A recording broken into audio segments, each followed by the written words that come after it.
The boy who dreamed of the sky. The village of Darava sat quietly between two enormous mountains, almost forgotten by the world. Life there was slow, simple, and sometimes unbearably hard. The roads were rocky, the winters were cruel, and the people believed that dreams were luxuries meant only for the rich in faraway cities. Among the huts built of stone and mud lived a boy named Aarav, no older than 12 when our story begins. He had eyes that always seemed to search beyond the horizon, as if he could see a world that nobody else could. While the other children chased goats or fetched water, Aarav would often climb a hill just outside the village and sit there for hours, staring at the great peak that pierced the sky. It was called Shivdhar Mountain. To the villagers it was cursed. Legend said that no man had ever climbed it and returned alive. The mountain swallowed dreams, they whispered, and left behind only bones hidden beneath the snow. Parents warned their children never to wander too close. But to Aarav, the mountain was not a curse. It was a challenge. "Why do you sit here all day, child?" his grandmother Amaji would ask as she carried a basket of firewood. Her voice was gentle but tired, the voice of someone who had carried too many burdens in life. Aarav would smile, pointing to the shining white peak. "One day, Amaji, I will climb to the top. I want to see what lies beyond the clouds." Amaji sighed. She loved the boy deeply, but his dreams scared her. "Climbing mountains will not fill your stomach, Aarav.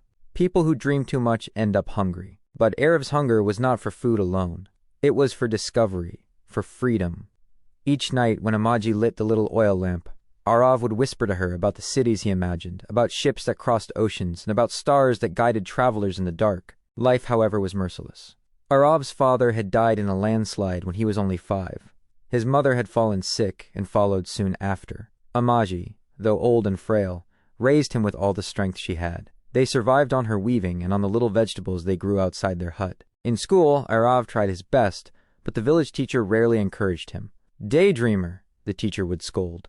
"You will never become anything if you keep staring out of the window." The other children laughed at him too, especially his childhood friend Dev. At first, Dev had been kind, but as they grew older, jealousy turned his kindness bitter.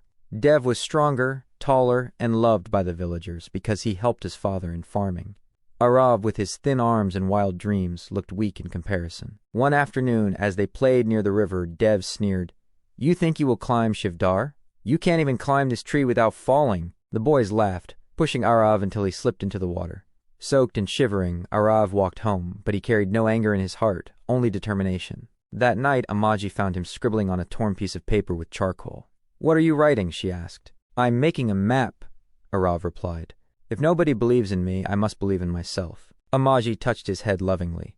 She feared the world would break him, yet something inside her whispered that this boy was not ordinary.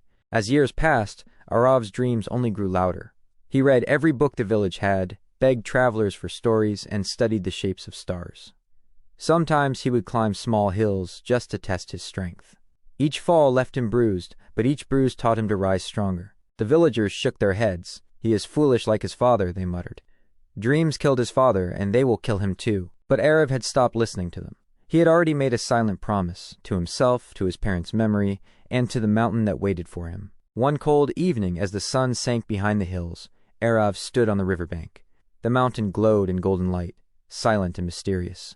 His fists tightened. "One day," he whispered, "I will stand on your peak, and when I do, the world will know that even a poor boy from Darava can touch the sky."